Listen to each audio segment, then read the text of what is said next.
حي على الفلاح.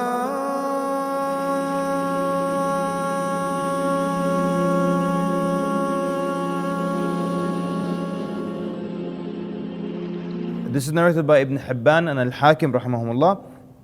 Abu Sa'id al-Khudri radiallahu anhu says, the Prophet sallallahu alayhi wasallam said, the hour will not be established until Hajj is no longer performed. What can cause that? So obviously when you see something like this where the signs that mention the Quran disappearing or Hajj no longer being performed, this will immediately tell you that this is towards the very end of time. So what could cause people to not perform Hajj? And I know someone immediately probably thinks a virus outbreak, a viral outbreak will cause that. That will not cause Hajj to not be performed. That will cause Hajj to be cancelled or postponed for a year or two or more. But Hajj is not being performed anymore by anybody. So that's why this is towards the end of time. The same, could be Wallahu A'lam around the times when people don't say La ilaha illallah anymore and don't know what it means. Nobody prays. There's no Quran. Idols are worshipped again in the Arabian Peninsula. So that's when we're talking. This is towards the very end of time, or towards the end of time. Let me not be too specific here. Narrated by Imam Ahmad rahimahullah, Abdullah ibn Umar radiallahu anhuma said, the Prophet ﷺ said, there will be towards the end of my ummah men, and of course it can mean women also, who will ride upon chairs or saddles or chariots similar to our beasts. It will take them to the doors of masajid, to the doors of mosques. What do you think it's talking about? Yeah, I think everybody got it. Next, some people said, with the chairs translation, they said it's like wheelchair. You've seen a Muslim go to the masjid on a wheelchair. Sitting on a chair, takes him to the door of the masjid. Or, most likely, Wallahu A'lam, it could be talking about cars, right? Cars, you're essentially sitting on a chair in a car and it brings you to the door of the masjid. And we use cars to come to the masjid all the time. And sometimes if you don't have a car, you can't come to the masjid. But again, I don't want to be guilty of what I mentioned in the introduction to this series, that we always interpret things based on our time. What if some invention is going to come that will be more prevalent, and I'm not going to say flying chair or something weird, but what if something else is going to come in the future, and that will be the means of transportation, and that's what people will use to get to the masjid? It's possible.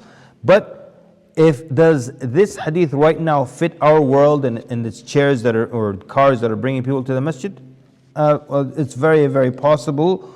Wallahu ta'ala a'lam. This is in Sahih Al-Bukhari. Anas ibn Malik narrates, the Prophet ﷺ said, there will come upon the people years of deception in which the liar is believed and the truthful one is belied. The treacherous one is trusted and the trustworthy one is believed to be treacherous. And the Ruwaybidah will speak. He was asked, and who are the Ruwaybidah? And the Prophet responded, the fool who speaks about the general affairs of the people. This hadith is wonderful and it's so happening. The Ruwaybidah, these are just people who are foolish, worthless, even mentally they're just foolish, and yet they're speaking and they're being heard. They're speaking and they're being heard. There's so many examples of this, right? And if you just look at how when an actor or a singer or some musician makes a statement, or some rapper makes a statement, it falls upon more ears than a scholar or a Supreme Court justice or anybody of that sort. But anyways, it's interesting how there was an interview with this soccer player. And they're asking him, how are you? And again, he's just going over the same basic thing. We're going to give it our best and this and that. This is a true story. Towards the end, the interviewer, the reporter, just suddenly says, and what's your view on multiple marriage? First of all, why that topic of all things? That's one. Two, why are you asking this guy such a random question and something is about religion after... Who cares? You're asking about soccer and he's telling you what you already know, that they're going to try to shoot and score more than the other team. But then suddenly, randomly, what do you think of multiple marriage? And he's like, well, I think if it hurts the feelings of the first wife, nobody should. Anyways, the point is, this just people who are foolish, not qualified to speak about something else, suddenly they're speaking and they're heard, and their opinion is sought after, and people care about their opinion.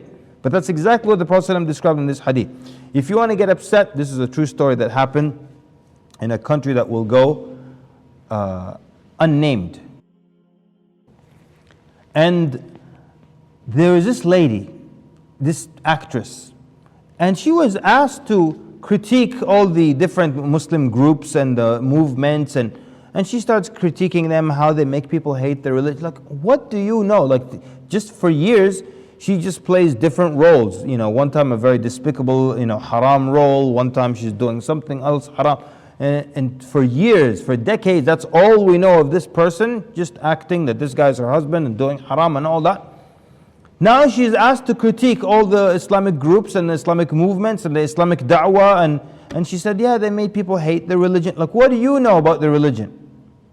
So one of the scholars responded to her, and he said, basically saying like, who are you to comment on anything? And all we see is you acting out these roles of haram and bad and all that. So who are you to comment on anything?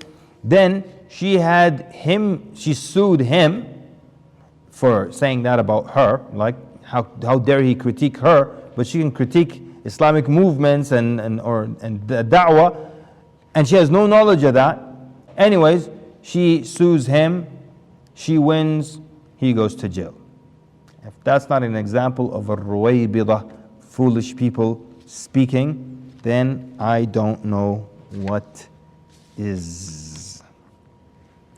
In Musnad Imam Ahmad rahimahullah, the Prophet ﷺ said, the knots of Islam will be untied knot by knot. So all these things that are important in Islam, they'll be taken apart one by one. The first to be untied will be the rule, and the last will be the prayer. What does it mean, the rule? Meaning ruling by the Sharia, ruling by the religion of Allah subhanahu wa ta'ala. The first one that will be untied. And that is so true. Again, let's go back to our 60 or so Muslim countries, and how many of them rule by the Sharia. Sometimes we used to have big debates in class when we'd mention this hadith. And some people would say one country, some people would say zero, none of them. I believe it's at least one right now. Some people think it's two, but the point is that it's sad that we're debating one or zero. That's sad. And so the first thing, the Sharia goes. Rule by the Sharia disappears. And then other things start to slowly disappear. But the last thing that will disappear will be the Salah. Like alhamdulillah, you see a lot of people praying in different parts of the world. There's still people are stuck to that. But Sharia ruling the land, that's the law of the land, gone completely. Or in some countries they just put it, they only want the Sharia when it's divorce and marriage, we bring out the Sharia. It's something else, business dealings, politics, okay, let's put the Sharia back under the rug, and we'll use whatever else we feel like using at this point. But it's just so true, and it's so amazing that the Prophet ﷺ spoke this 1400 years ago, and it's happening exactly as he sallallahu alaihi wasallam mentioned. Next one, Al-Bukhari, narrated by Abu Hurairah radiallahu anhu, and Nabi sallallahu alayhi wasallam said, there will come upon the people a time when a person does not care about their wealth, whether it is from halal or haram. Their wealth. So we're not talking about meat, all right, it's talking about wealth. A person will not care if their wealth is from halal or haram. I'll give you an example. Look, this young man came to me in Canada, and he said that I have of gas stations, but I am going to get rid of all of them. And he doesn't sell alcohol, by the way. Doesn't sell any alcohol. But he said, I'm going to get rid of all of them. I'm going to sell all of them. And he's a young man who's got a number of gas stations. It's good business, right? So I said, why are you going to do that? He said, because up to 70%. And maybe this is just, so don't quote me on that, but that was related to his specific area in this part of Canada. He said, up to 70% is from tobacco, from selling tobacco products. 70% of his income comes from that. Those of you who know about gas stations, you don't really make much money from selling gas. But where they really make their money is from the convenience store inside, from selling all these other things. Of course, if you sell alcohol, that's where the majority of the money comes from. Right after that will be the tobacco. But it's interesting how I knew someone else who was looking for a gas station, and then I told him what this guy said about 70% of his income being from tobacco, and he just kept looking. This didn't faze him at all. Like a lot of times you'll find people, they couldn't care less where their income is coming from, if it's halal or haram. They couldn't care less. I remember this man, he was a simple man really, this was many years ago, owned by a Muslim, and so all the other workers were Muslims, and then the owner gets them all together for a meeting and he says, I know all of you work here because we don't sell alcohol, but I'm sorry, I'm not making enough money, so I'm going to have to start selling alcohol. So this guy, and he's just a simple man, but he tells them, I have a better idea. Forget alcohol. Let's sell drugs. Package it and sell it and all that stuff. But in the end, he said, we can make a lot more money than alcohol. And the guy says, oh, no, we can't do that. The police will get arrested, we'll get in trouble. He said, SubhanAllah, you're afraid of the police and you're not afraid of Rabbul Alameen. The man was taken by that. Anyways, but the idea that a lot of people don't care where their income comes from.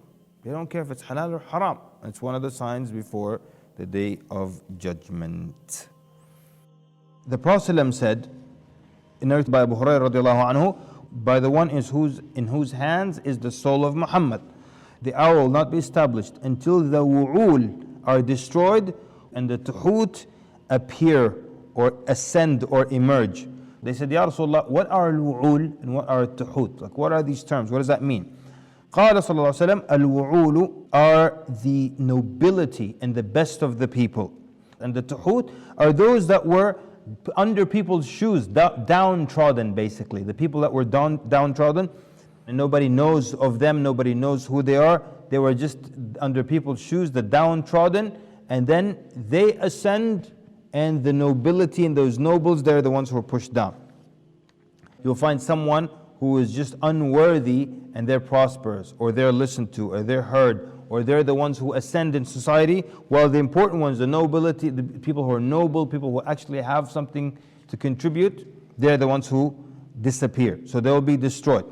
And again, you can see this if you just look at the most popular people in America, and where are they as far as being academics or being lawmakers or people who have some kind of positive input towards people's lives.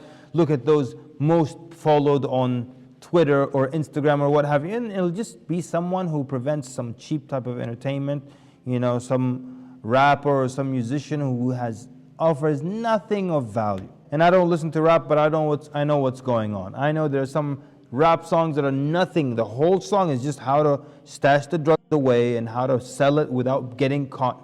I can do that with any other genre as well, okay? So it's not just rap music. All of it, just all these performers, artists, entertainers, so much of what they're saying is just nothing but garbage. Wassalamu alaikum wa rahmatullahi wa barakatuh.